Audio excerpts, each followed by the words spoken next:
Nama saya Noviria Gita Balirangin dengan NIM 19051018. Video ini dibuat untuk memenuhi ujian akhir semester Hukum Laut. Penyelesaian sengketa batas laut antara Indonesia dan Malaysia. Berlakunya Konvensi Hukum Laut Internasional mengakibatkan pengaturan-pengaturan sebelumnya tidak berlaku lagi, sehingga membawa perubahan besar dalam perkembangan hukum laut internasional. Konvensi ini kemudian diratifikasi Indonesia dengan Undang-Undang Nomor 17 Tahun 1985 tentang pengesahan UNCLOS yang selanjutnya disebut Konvensi Hukum Laut. Begitu juga dengan Malaysia meratifikasi pada tahun 1996. Ada banyak hal yang melatar belakangi diratifikasinya konvensi ini oleh beberapa negara. Faktor yang paling dominan diantaranya adalah penetapan batas laut, hak dan kewajiban negara di laut, dan sebagainya yang berlaku universal. Berdasarkan ketentuan Konvensi Hukum Laut tahun 1982, Indonesia dan Malaysia memiliki kualifikasi atau kedudukan yang berbeda. Malaysia merupakan negara pantai, sedangkan Indonesia di samping sebagai negara pantai juga merupakan negara kepulauan. Perbedaan kedudukan ini juga berarti perbedaan hak dalam menggunakan garis pangkal. Indonesia dan Malaysia telah meratifikasi Konvensi Hukum Laut 1982.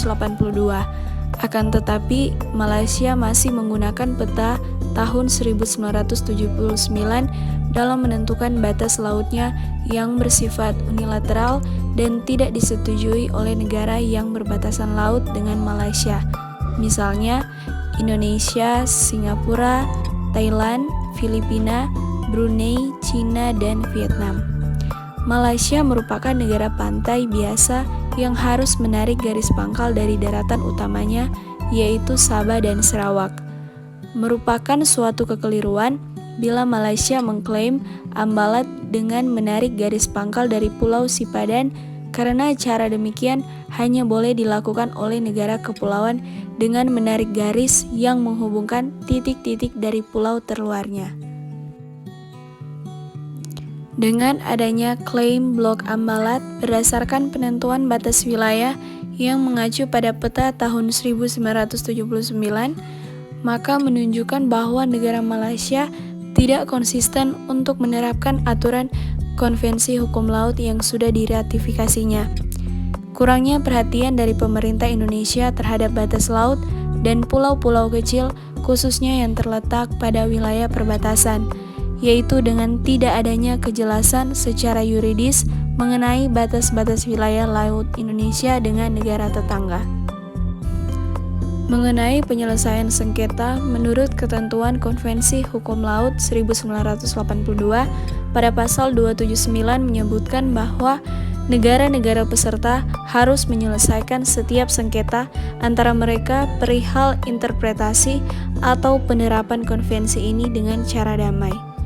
Dari ketentuan tersebut, dapat diketahui bahwa cara damai merupakan upaya yang disarankan oleh Konvensi Hukum Laut 1982 dalam penyelesaian sengketa laut internasional.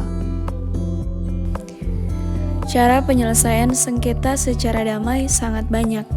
Untuk menyelesaikan sengketa batas laut antara Indonesia dan Malaysia, cara yang dianggap paling tepat adalah melalui negosiasi.